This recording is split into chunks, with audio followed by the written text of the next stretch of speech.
à trois niveaux. Je pensais faire peut-être quelques remarques historiques et pas en tant qu'historienne. Donc, mais parce que je pense que situer le présent débat me paraît important en ce moment.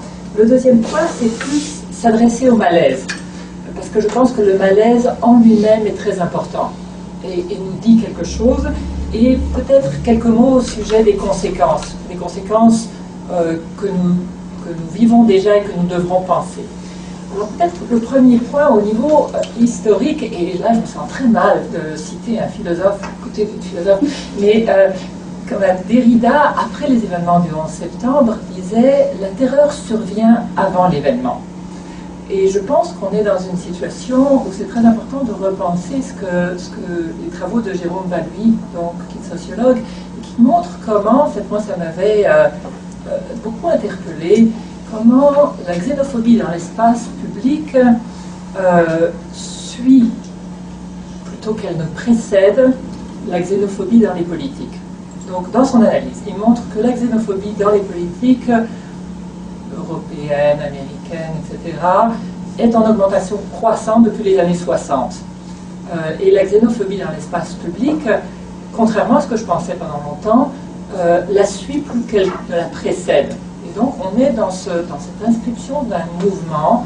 Et je pense que c'était important de resituer le débat local au Québec dans une perspective plus large où, alors qu'on l'exprime en termes de perte d'espace de dialogue, de mondialisation, de perte des privilèges de l'Ouest, de peur des majorités, je pense que tout ça peut être vrai, en tout cas, on ne peut pas rentrer là-dedans, mais ce phénomène s'exprime en fonction d'histoire locale.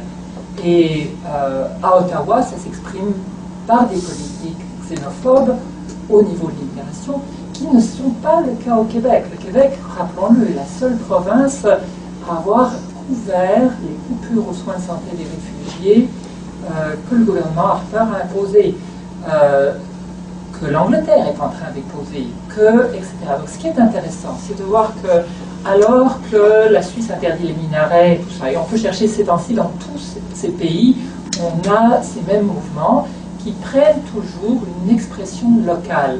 Et donc, qu'est-ce qui précède quoi? Je pense que c'est important de se resituer dans cette histoire plus globale. Au niveau de notre histoire globale, et je ne suis absolument pas, encore une fois, une spécialiste de l'histoire de Québec, permettez-moi une vision psychologisante. Et j'ai l'impression qu'on a deux mouvements dans le débat public actuel qui ressortent. Un premier mouvement d'évitement par rapport aux religieux et à ce que le religieux a représenté comme traumatisme pour le Québec, traumatisme fondateur, sans lequel le Québec n'existerait pas comme français actuellement, mais traumatisme quand même. Deuxième aspect, je pense que dans l'interdiction de l'identité de l'autre, il y a identification à l'agresseur, qui est difficile de ne pas reconnaître pour des gens qui ont des cheveux blancs comme moi, et donc qui ont vécu dans leur milieu de travail et autour d'eux l'interdiction du français dans les années 60. C'est une histoire très très récente. Donc qu'est-ce que c'est, dans notre histoire collective, d'interdire les symboles et l'identité de l'autre quand nous-mêmes avons vécu cette interdiction? Je pense que c'est aussi important. Donc juste garder ça un peu en toile de fond, ces aspects historiques qui sont, bon, évidemment il faudra les penser, les chercher, mais vous voyez comment le global et le local interagissent, se font écho dans quelque chose où l'un oublie l'autre très facilement. Deuxième aspect, c'est le malaise. Le malaise actuellement, qui est un malaise, je ne sais pas si vous le ressentez, un malaise presque physique face au débat de la charte, et une colère et peur, mais beaucoup de colère dans l'espace public, dans les réponses. Il suffit que quelqu'un dise quelque chose pour se faire descendre en flammes. Donc on a un niveau d'émotion et de malaise qui, à mon avis, vient du fait qu'il n'y a pas de bonne solution. Et que quelle que soit la solution prise dans l'espace public, nous serons forcément les agresseurs de quelqu'un. Donc tout le monde se fait le défenseur des droits, on est d'une bien-pensance extraordinaire. Ils ne sont pas tous compatibles. tous les droits individuels ne sont pas compatibles avec les droits collectifs. Je ne peux pas aller enseigner toute nue, même si ça me chante. Non, mais je veux dire, et les droits des femmes, oui, peuvent être fragilisés par certains droits de minorité, et les droits de la majorité sont fragilisés aussi par les droits des minorités.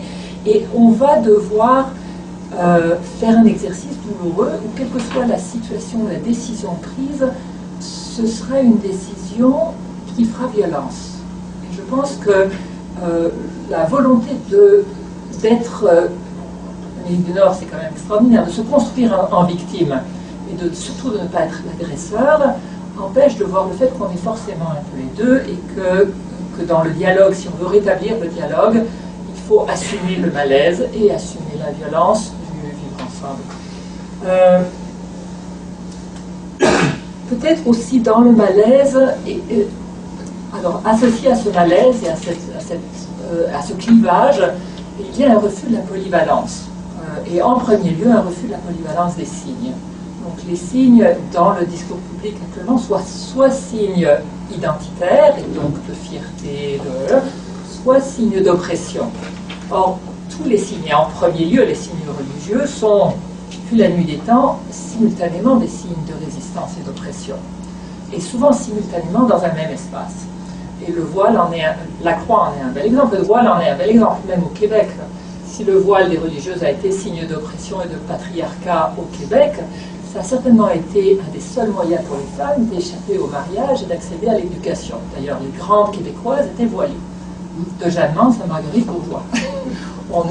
Et en fait, quand on regarde dans d'autres pays, que ce soit la Turquie ou l'Iran a été tour à tour, le voile a été objet d'oppression quand le Shah l'a arraché aux femmes, objet d'oppression quand il a été imposé, objet de résistance en Turquie pour résister à une laïcité obligée. Et donc toujours négocier dans la polyvalence. Je pense que c'est comment est-ce qu'on rétablit une polyvalence, alors qu'effectivement des femmes dans l'espace québécois, et ça je le vois plus au niveau clinique, peuvent souffrir du voile, mais que la plupart, et là j'arrive aux conséquences, et pas depuis aujourd'hui, portent le voile maintenant, non pas comme signe religieux, mais comme signe politique de résistance. Pensez au très beau roman d'Orhan Pamuk, Neige sur la Turquie. Eh bien, là je vais passer plus à des choses empiriques.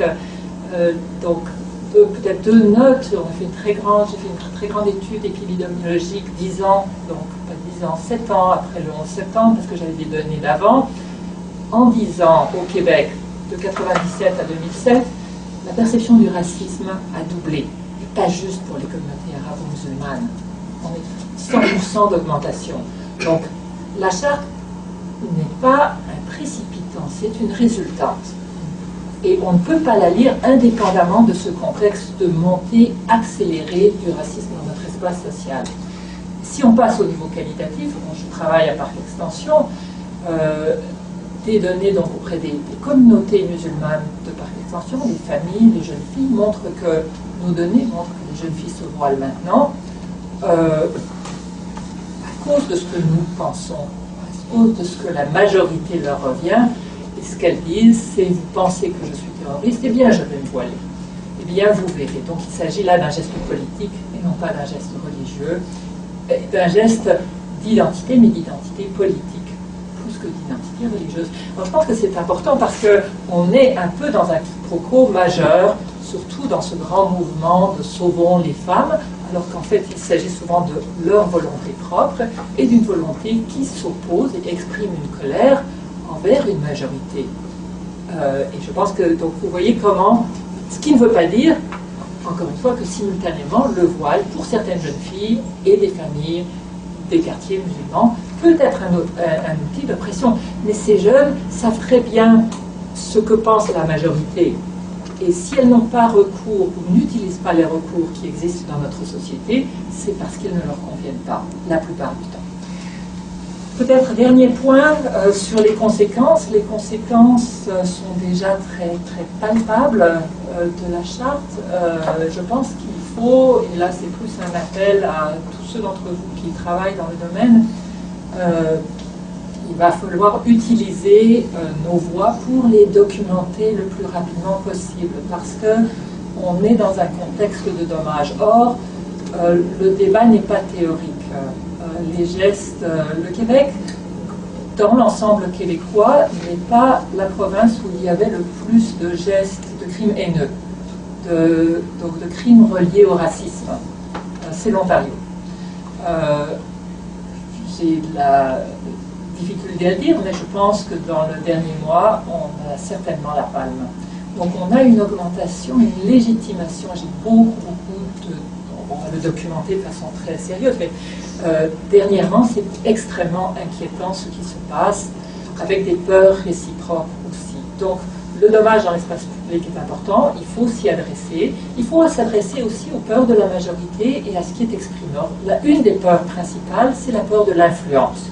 Est-ce que le fait d'avoir une éducatrice voilée, est-ce que le fait d'avoir une maîtresse d'école voilée, le fait d'avoir une personne soutien à domicile voilée vont influencer les modèles de féminité et les modèles identificatoires des enfants? Je pense que là, il va falloir étudier ça, mais un rappel historique, encore une fois, est intéressant. Dans le sud des États-Unis, des générations d'Américains blancs ont été élevés par des nannies noires.